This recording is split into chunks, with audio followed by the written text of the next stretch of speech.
And then to make things even worse, they were like, yeah, dermoid cysts can grow hair and they can grow teeth. And the next thing I saw, these like paramedics, these tall men in green, just standing and looking down on me, and I was like, whoa, things have escalated.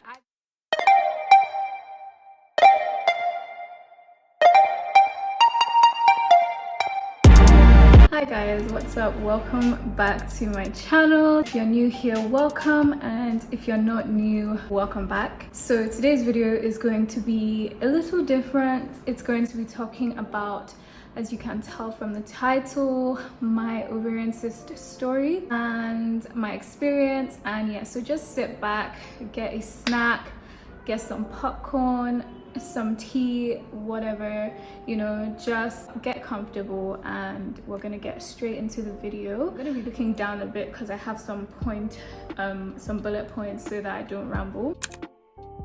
For lots of people that might be watching that don't know what an ovarian cyst is, an ovarian cyst is basically a sac, normally a sac of fluid that can be found on the ovaries of a woman, but in my case, mine wasn't even a fluid, okay? Mine was thick. I actually had a dermoid cyst. I will put a definition of a dermoid cyst right here. But yeah, I first found out I had a cyst when I was 15 years old, and this was October of 2015, I believe.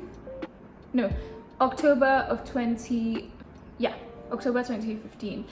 So I was actually 14. So yeah, I found out I had a cyst then because I would always get these excruciating pains in my back and in my tummy, like my lower abdomen, when I was about to get my period and things like that. So they weren't normal period cramps. They were just so excruciating that I would literally have to go to the medical center every time I was gonna have my period. How inconvenient. So the symptoms I would experience were like throwing up. So I would be in so much pain that I would literally be throwing up my food. And the worst part is that I would get medication and then I would throw up the medication. And so because they obviously didn't know how much I had thrown up or had retained, I wouldn't be able to get more pain relief. And so I would just have thrown up all my food, thrown up all the medication, and just be in utter pain. And so it happened for a while, and so eventually I went to go get it checked out. And then this was when I was in England. For people that don't know, I went to secondary school in England, and in England there is something called the National Health Service, the NHS. It's basically funded by the government and everything, so it wasn't private practice or anything. So I had gone to get checked. I got one of those scans that pregnant women get. I don't know what it's actually called, but then, you know, I had the gel and everything. They put it on my tummy, all that stuff. And then they said I had kidney stones, and I was like, kidney stones? First of all, I've never heard of kidney stones in my life. Second of all, they were asking me like, does anyone in your family have it? Because it's normally quite a hereditary thing. I was like, literally, I've never heard of this before. Like, this is so out of the blue. What do you mean I have kidney stones? And then they were like, this is the only thing that can explain this sort of pain, because the pain was intense. You know, it was that kind of pain that I literally wouldn't be able to sleep. As in, I wouldn't be able to find a comfortable position. That's how much pain I was in. And it was really, really miserable. It was a really, really miserable time, you guys, even for my parents, because imagine being so far away from somebody that you love and not being able to do something about their pain. Anyway, it was very, very traumatic. So yeah, they say I have kidney stones and whatnot, and so I leave, and you know, still a couple of months pass. You know what's crazy? Whenever I would come back to Nigeria, like, the pain wouldn't be as bad. You know, not to say there's something in the air in England or anything, but maybe there is. And so then I went in for another scan, because we're like, how can it be kidney stones, basically? How can it be kidney stones? That doesn't make sense. So I went in for another scan, which was an MRI scan, and then I got told it was a cyst, and I was like, a what? A what? A cyst. And the worst part is that they said it wasn't a normal cyst. I was like, oh, okay, so not only is it a cyst, it's now not a normal cyst. They now told me it was a dermoid cyst, and that dermoid cysts don't have fluid, they're actually solid. And I was like, what? And then to make things even worse, they were like, yeah, dermoid cysts can grow hair and they can grow teeth. I was like, So basically a person is going anyway. So as I found that out, I was really devastated, because they were now telling me all sorts, like it cannot live on its own, I have to get it surgically removed. And I was like, what? Because up until this point I had never had surgery. I've literally never broken a bone. Nothing major had ever happened to me up until this point. Literally the only health condition I ever had is that I used to have nosebleeds. That's it. So this was obviously really new. I was so scared. I remember that day because I went to a hospital and I had to miss classes and everything. So on my way back, I was being driven back to school and I was just crying and just like, what if I don't wake up? Like, because obviously I had to get the anesthetic, I had to get everything. Anyway, so after all is said and done, I finally came to terms with the fact that I would need to get an operation. So a few months passed by and then they gave me my date, right? They gave me my surgery date and they were saying that it was going to be sometime in August or something along those lines. And it was, bear in mind, this was like, I want to say it was like May, April, around that time. And we were like, this is too far. I can't go through this amount of pain for this many more months. Like, do you guys understand what like, I feel like I'm gonna pass out every month. You can't be serious. Like, there has to be another way. And the thing about the NHS is that you have to, like, there's obviously, because it's government funded, there's a list of people and there's always like a list in terms of priorities and how dire situations are. So they don't just do first come first serve. It's about how much of an emergency a situation is before they actually know when they're going to place you for surgery.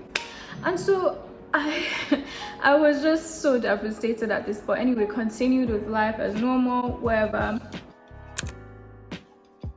A few months passed and then there comes this blessed day. Okay, it was my last lesson for the day and then I started getting the excruciating pain again and I was like, God, not again. And it's like the pain was so bad that even if I felt a tiny sign of the pain, it already was triggering a nervous response, because I was already so nervous about the pain to come, and so it was even multiplied more than if I was just experiencing the pain on its own. So now that day comes and I'm at my last lesson and then it's like worse than normal, and so I rushed back to my boarding house, which had my matron. My matron was somebody that we could actually go to for health issues and all of that stuff as well, just minor health issues. And so I went to her and I was like, I'm in pain, I can't, at this point I was finding it hard to speak. I just lay down on the couch and your girl passed out. Your girl passed out from how much pain I was experiencing. And at that point she just called the ambulance. They had to call emergency, what do you even call it now, A&E. They called the ambulance and I was like, ciao. So I woke up. I didn't know what happened because I blacked out. And then the next thing I saw these paramedics, these tall men in green, just standing and looking down on me. And I was like, whoa, things have escalated. I got put in the ambulance straight to A&E.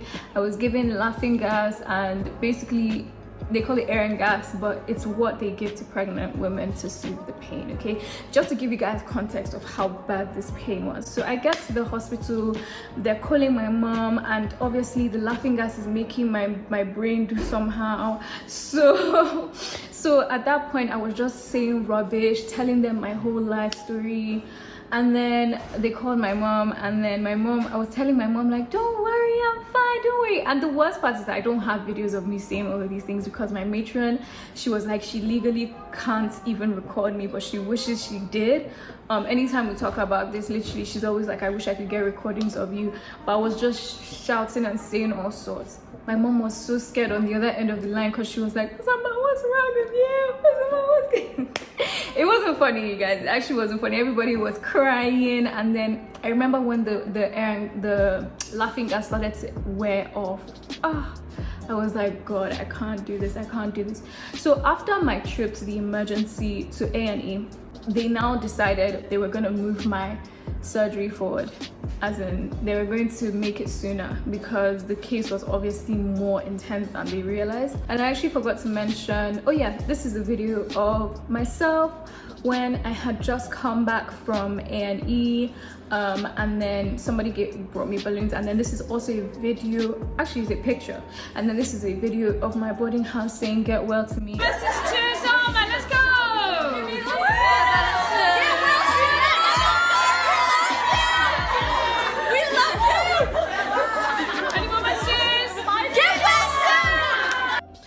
So I got back, they now decided that this is a high priority case, so they moved it a bit more, and then they now made it July instead. And then yeah, so basically I got a laparoscopy, and for those who don't know what that is, it's basically keyhole surgery.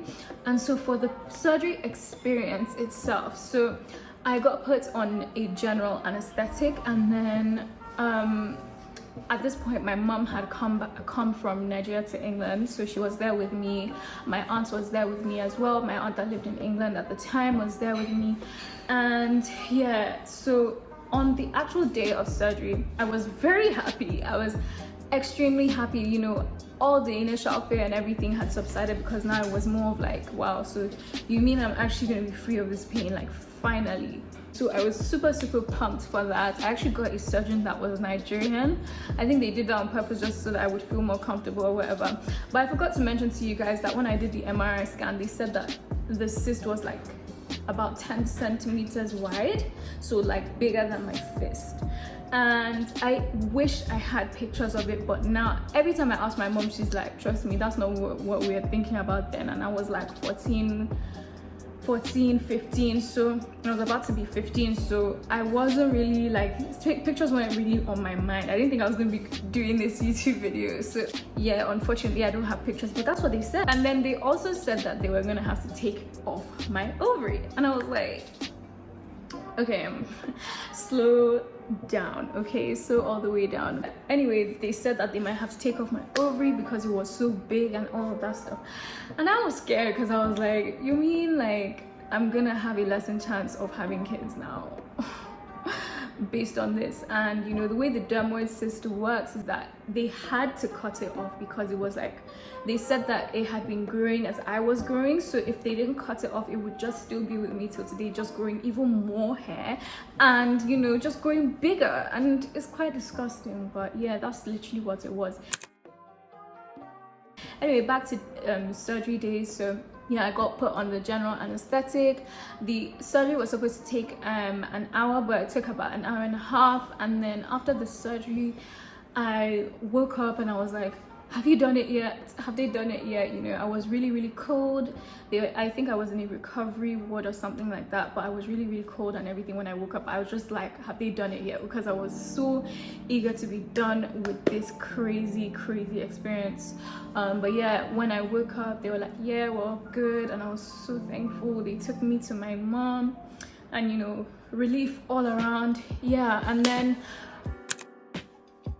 recovery, so for the first couple of days I couldn't really like walk around. I still have scars. I think I should put pictures of my scars instead of like just trying to show you here.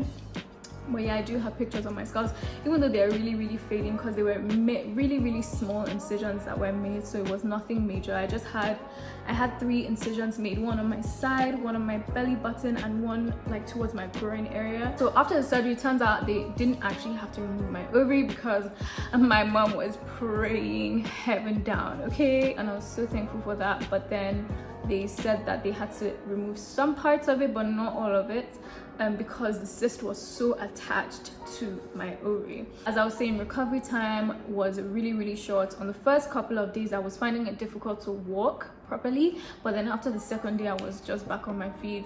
I was going to the bathroom by myself, but then obviously it was still a bit sore. I had some stitches which were dissolvable stitches, so I didn't have to go back and take them out.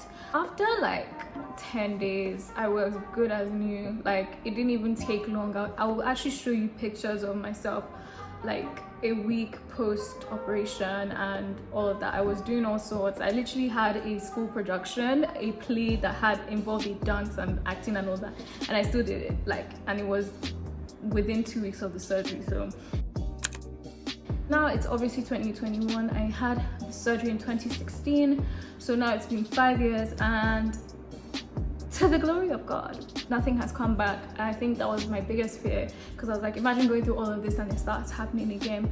But no, that didn't happen. I'm as good as new, and I am pain-free. So every time I have my period, I'm just so thankful to God. I literally remember that experience because it was so traumatizing, you guys.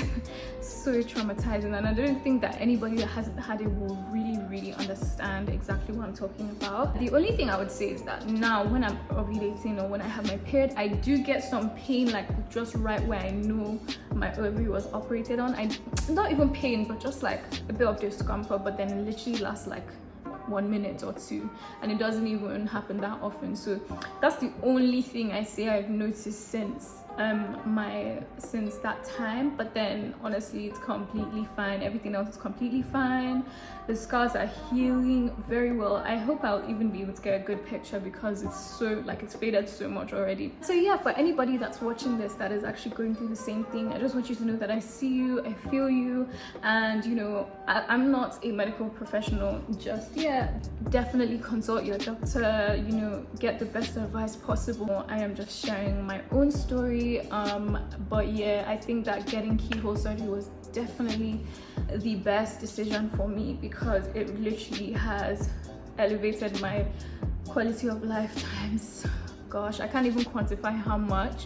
If you're currently going through this, or if you're about to have surgery, just don't worry, it's going to go so well. It's going to be fine. You're going to be absolutely fine, and you know what's most important is your health. So just try as much as possible to make sure that you are able to make the best decision for your health with your doctor. And so yeah, this is my ovarian cyst experience. I just feel like these kinds of videos, if I had such at the time, I think it would have helped a little bit, especially for girls that look like me, because we know the situation with healthcare and racism in the Western world, etc. If you have any questions, please leave them down below. If you can relate to this experience, if you have had an ovarian cyst, please let me know. Let us know in the comment section what helped you get through, because I have a feeling some people that might be going through it right now but might be watching this and needing some help and some advice and just encouragement. So please do that in a comment. Yeah, thank you so much for watching this once again, and I really hope you enjoyed this video. If you're new, please don't forget to subscribe and hit the notification button as well as the like button if you enjoyed this video. Thank you very much once again, and I hope to see you on the next one. Take care. Bye.